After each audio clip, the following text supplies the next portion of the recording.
Hello, thank you very much for tuning in to today's special episode of Back to the City. Right now I'm on the phone with Dave Anania. Hi, Dave. Hey, Simon, how are you? I'm doing very well. You've literally just played a show in Berlin with the Blue Man Group. How did it go? It was a great one. I mean, the house was packed, and the audience was pretty psyched about being there. So it's always a good combination for us as performers. This must have been a particularly busy week for you because you've also just put out your solo record, Reinvent the Field. Yeah, exactly. It's been a really crazy week and a good one. Could you talk us through your busy week involving the release of the solo record? Sure. Yeah. The last couple of weeks were pretty much leading up to it, and then kind of the week of the aftermath of the release is what I've been experiencing this week. It's just a bizarre thing for me because I've never done that before. I've been involved with amazing bands who have released CDs before. I mean, Greazy Meal, of course. Of course. So I remember what that feels like, but it was always, part of a collective at that point. So, obviously we were celebrating together, and it wasn't all kind of on my shoulders. It was, we were all responsible for that. So this was a first for me. In a way, it was nerve-wracking because you never know what the reception's going to be.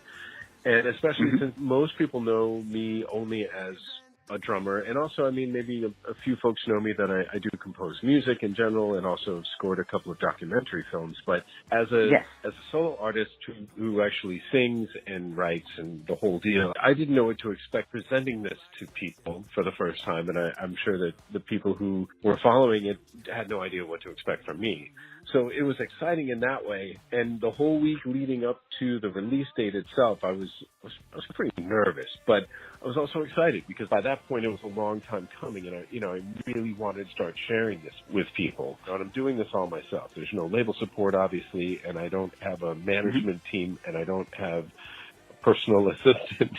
So I'm wearing many hats on this, but it was all cool. Like, I really had fun with it. I made a couple of teaser posts and played a couple of little snippets of some of the final mixes. I did the best that I could with the staff that I had, which is me. And then all of a sudden there it was, July 6th, and the CD came out, and I was nervous to what the reactions were going to be. But I've had a really genuinely great response to the release of this CD. Understandably. So it's been magical. Like, I've been super excited to get all of the feedback. It's been really inspiring, and I'm very grateful so far. It's been great. That is very good to hear, and as it ought to be. We've already conducted a very extensive text interview over the course of the previous few days, and this audio interview is intended to complement that. It was a year ago that you started working on the record. That was at Studio One. The very first session I did was a remote session recording guitars with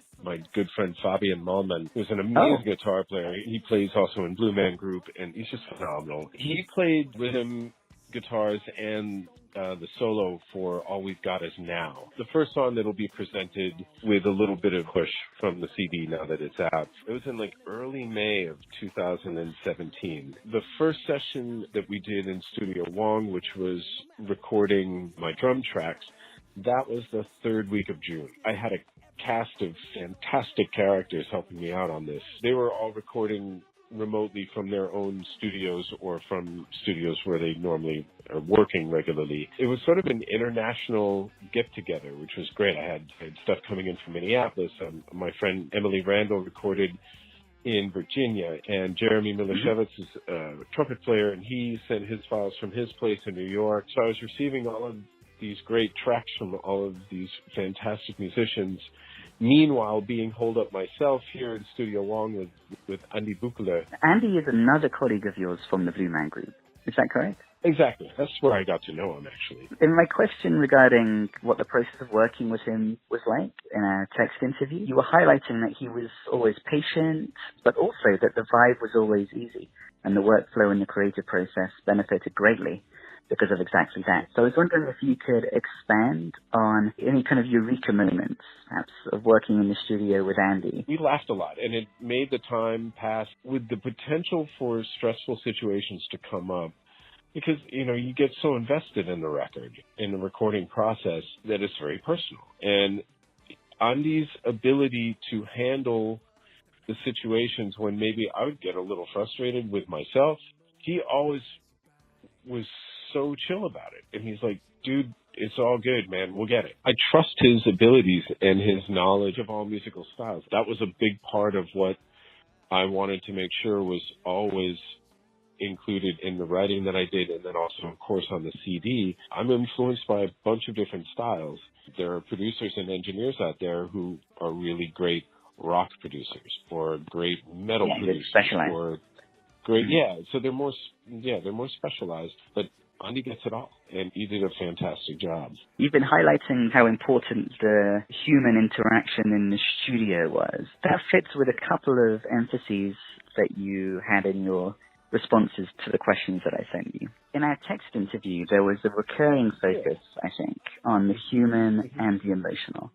One place that this came up was when you were highlighting the music that you grew up on, including Genesis, Rush, and Yes. And you highlighted that music was always human, emotional, and inspiring. Another place that emphasis came up is when you were talking about different types of therapy. You were highlighting the difference between an outside approach of healing and an inside approach, which you related to the feelings and intuitions and our true selves. It strikes me that there could be an interesting relationship between that type of internal therapy and what you valued about the music that you grew up on. Absolutely. I sort of feel like art imitates life, imitates art in a way. Society as a whole has shifted in the last couple of decades in a pretty synthetic way.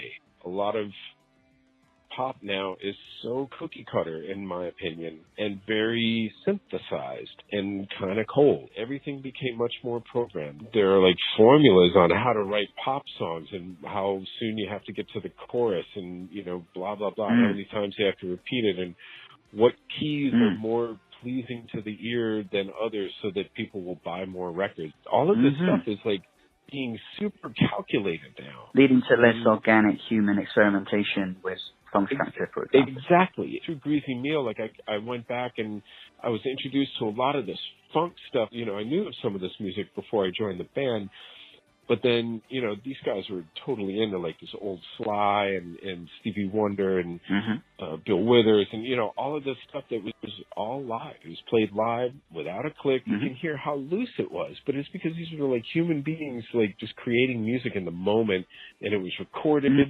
and half the time they weren't making any edits. And if they had to make the edits, they had to do it with a razor blade and cut the 2-inch tape and try to make it exact so you didn't know that it was an edit. The through line of my CD is that I really wanted to try, at the very least, to make a marriage of the music that I loved and grew up with, which was played live and composed in jam sessions or in recording studios while they were recording, and the music that I love of today, which some of it is very thoroughly produced and with programmed grooves and, you know, synth parts and whatever. You know, I wanted to try and find a balance somehow. But as far as how to relate the two, I think that's what I was getting at. You know, there's like these outside forces that kind of coming in and sort of can take away from what is important underneath, which is like this connection. And this connection underneath it all, really underneath it all, is a human connection. Whether it's the band members playing in the same room with each other or the artist connecting with the audience. And the artist connecting with themselves over time. Another thread in the record, and something that came up a lot at different moments in the text interview, were your reflections on the existential significance of a certain relationship with time. And that's coming up in this conversation again now, is we're talking about performing along with a click track or not doing that. You say in the interview that I have never felt time completely disappear, stand still, nor have I felt such ease and joy as when I am composing and playing my own music. And that struck me as really interesting, given how important time is in the lyrics. You even have the lyric in Forever and Ever, I'd give everything I've got if it could stop for a while. And it seems like you've had this experience of time stopping when you get in the flow of creating. Could you expand a bit more on such moments? Absolutely. The first time that I really, really noticed it, I had composed music for some documentary pieces, and one is a film called Return to Pearl that my high school friend Chris Hibben wrote and directed. This was the first time where I was like writing for a film, and I was like looking at clips of the film and like syncing stuff, and so there was a heavy technical aspect to it as well, and but then the whole time when I was creating and like watching the clips and then trying to connect with what the emotions were within these clips of the movie, 6 to 8 hours would go by and I wouldn't have eaten lunch or whatever. And anybody who knows me knows that normally that's an extremely bad idea. Like if I go without, like if I miss a meal, then all of a sudden I turn green and my shirt busts open and I start throwing things. You become hangry? I get really hangry. It's like when you fall in love too. Like, Forever and Ever is a love song, and it was written for my girlfriend. So it's the same idea. Like, you're just so lost in the joy that you're experiencing and the moment and the communication flow between the two partners, or in this case it was the composing of the music, and it was like as strange as it sounds, that's my partner sometimes. Like I am my my own partner, and when I'm composing, it's it's really just the creative process is a really magical thing to experience. And when time flies by like that, it was complete joy. I was loving every minute of what I was doing. When I'm composing, I'm experiencing joy. Sometimes I'm experiencing blocks, and that's not that fun. But when I hit that moment where where the block kind of just flows away, and then all of a sudden I'm in it, everything else kind of falls away, and it's wonderful. That transition makes it worth it. Absolutely, really does. Yeah. Once I turn that corner, then there's no stopping. The doors swing wide open, and I jump through, and then usually like the whole rest of the song gets completed, and that feels amazing. I find it particularly interesting that the experience that you went into most detail about just now when you were describing this kind of joy was specifically working on composing music to complement, to exist in communication with a film. Because the relationship between the visual and the audible is, again, something that kept on coming up in interesting ways in our text interview. For anyone who hasn't read the text interview, could you remind us what Reinvent the Feel is saying about the relationship between the visual and the audible? I'd be happy to. Yeah. Reinvent the Feel was a song I wrote it over 10 years ago. I was already living in Berlin at the time, and so I was spending a bit more time and energy finding ways to be connected to the States. I love the fact that I was living over here, and I have a great job doing what I love doing with Blue Man Group and friends here as well, but it was also my first time like living in another country with cultural differences and a language barrier. So for me, I would end up spending, not a zombie-esque amount of time in front of a TV, but I would, I'd watch MTV, and when I grew up watching MTV, there were music videos because there was music television. That's MTV. Yes, exactly. And then, it's in the name. Then all of a sudden, here's, in the early 90s or whatever that was, the real world hit the airwaves, and that started it all. And, and that, I don't know whether that was directly spawned from these talk show hosts where all of a sudden everybody started yelling at each other, and that became a thing. Sure. Absolutely. Like the drama and the, chair throwing and, this and that and who's the father. Conflict. And then MTV took that and ran with it. Those kinds of components that you're describing were integrated to the point of actually replacing some of the focus on the music, yeah? Exactly. For me, it was the idea that the visual started out supporting the audio or the oral, and over time ended up kind of replacing it. That became the most important piece of the puzzle to get the artist across to the public. And that kind of led the way to different choices in how songs are constructed. And, I talked at length about that before, about the evolution of pop music in the last 20 years specifically. So Reinvent the Feel is a song about that? It seems like video kills the radio star, but then something else happens after that as this demand for something visually stimulating, and the drama then in turn kills the music video star or the music video. Exactly. And given that your title track is kind of lamenting that, I found it particularly interesting that there are other points in our interview, in the text interview, where there is a celebration of more fully integrated visual components into music. And it seems like the Blue Man Group, for example, exemplifies that, because you say Blue Man is a very visual show. So could you talk a bit about the process of finding new ways to harness the visual in a way that truly complements and brings out the best and enhances the oral? For me, you know, when I perform these songs live, my way of incorporating visuals is to completely ban all video screens from any type of production rider for my tours. Interesting. That's an over-exaggeration, but I love light shows. That kind of visual involved in the live music performance, I love it. For example, like the Pink Floyd Pulse tour, where they had this massive white circular screen behind the band with like a ring of Barry lights around it. Like Mark Brickman designed that light show, and he actually designed the light show for our Blue Man Group Complex tour. So I actually got to work with him, which was pretty amazing, because he did lights for Paul McCartney, and he designed the Genesis tour in '93. It was cool to work with him, actually. But I love that. I love light shows. I think that enhances the performance and enhances the compositions.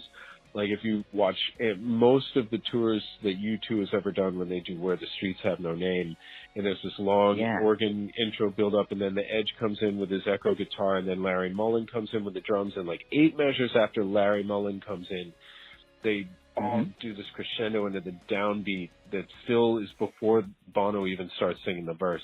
And on that downbeat, they flood the audience with bright light, and it just lights all, you know, 100,000 of them or whatever. And for me, I am a total sucker for stuff like that. I think rock and roll moments like that are magnificent, and I love light shows. Absolutely, it's searching the music.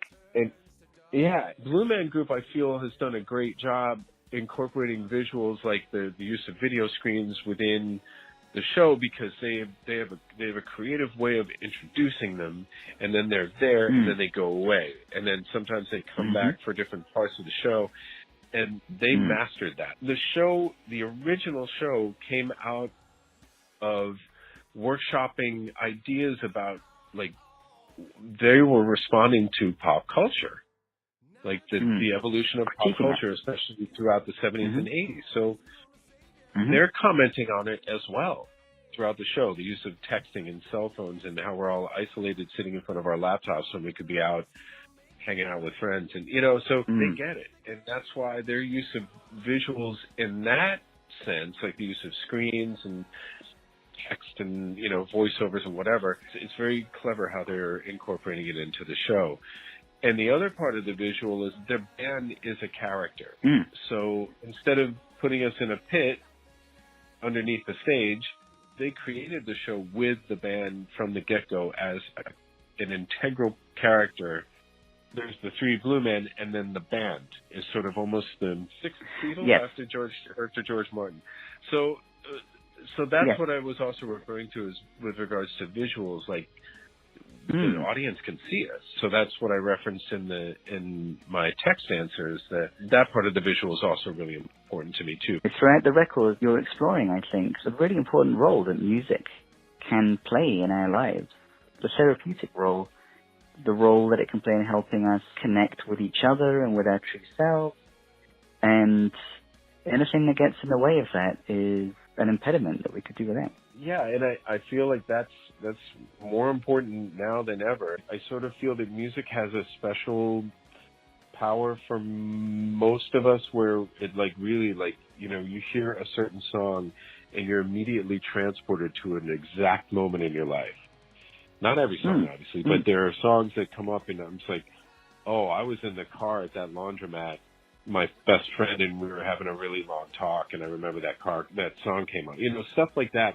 It transports you to a certain place and time, and I feel like music has that power potentially more than any other art genre. It's funny though, in Reinvent the Field, the joke's on me. It's sort of in the last verse that the poor guy's sitting, kind of gurgling in front of his TV, and he just doesn't want to leave. He ends up in a relationship with his TV as opposed to in a relationship with, say, the music that he's creating or with the person that he's collaborating with.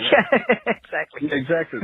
And I'm like, I have to get glasses now because I'm just going from one screen to another all day. I'm like, I'm on my phone. Oh, I've got the laptop. Oh, I'm on the iPad. Okay, Yeah. And it is isolating. It's like, I'm guilty. I'm guilty of in some ways of the things that I'm writing about, and I have to personally give myself a reality check from time to time. Just be like, okay, go out and breathe some oxygen and talk to someone. So, so I'm really glad you called, man. I'm really glad you called. I needed to talk to somebody tonight.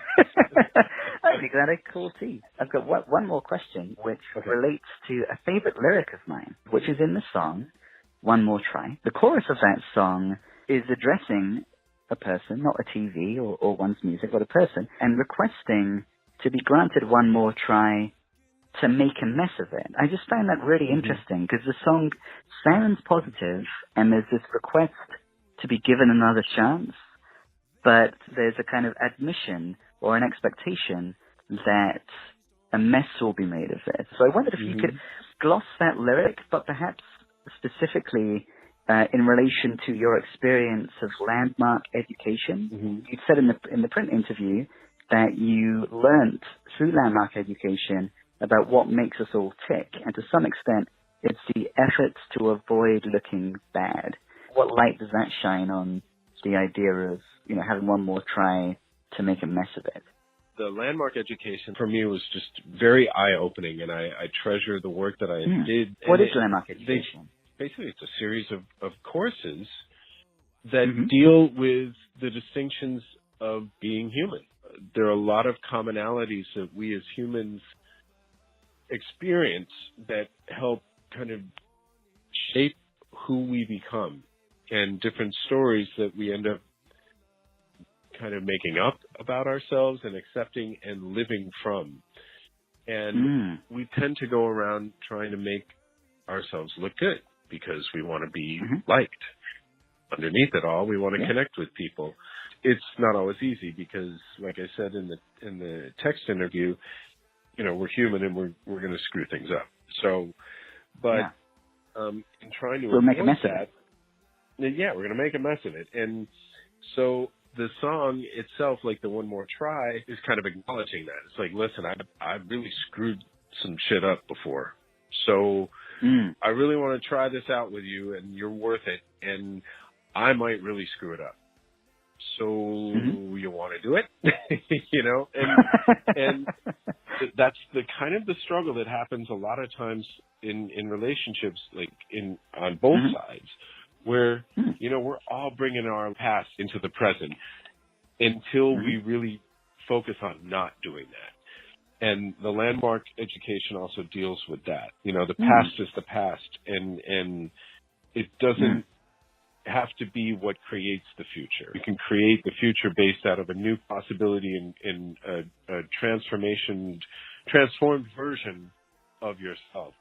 And so this whole, one more try, to make a mess of it is like, I've done that. I've really done that. But this time I'm ready I'm ready to create something different. I've been really enjoying revisiting our recent past in the form of the text interview in this phone conversation, and it's taken us to some new places. Yeah, me too.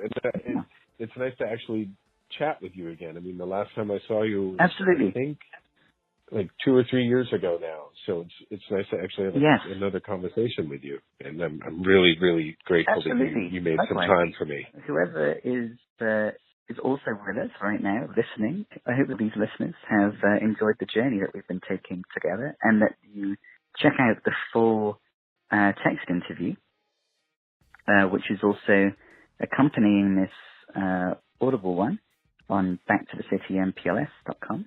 And Dave, I hope that we have another conversation next time you put some new music out. I would love that. I really enjoyed talking with you, Simon. And yeah, thank you for having me. It's been a pleasure, and I would love to have another chat with you about some more music. You are very welcome. Just keep me in the loop. I've already got the next record written for the most part. Oh, really? Wow, the whole record? I need to finish a few things, like some lyrics here and there, and of course, like if something all of a sudden just kind of pops, if I end up sitting down and new songs come out, then of course I'm gonna keep writing and writing and writing. But the material is already there for the next record, as far as I can tell. I have to give a little bit of downtime to bask in the glow of this one, and also make sure I can replenish my bank account after paying for the last record. Yeah, sounds like maybe we'll have the conversation again before too long. If a lot of the next record is already determined. Yeah, I hope so. I definitely will let you know when everything's ready to go. You're so welcome. And yeah, I think we've arrived at the end of interview number 2. Interview 2 of 2 and counting. So thank you very much, listeners, for joining Dave and I for this conversation. This is Back to the City. I'm Simon Calder, and Dave will join us again in the not extremely distant future. Absolutely. Thanks, everyone, for listening. I am very appreciative to be here with you all.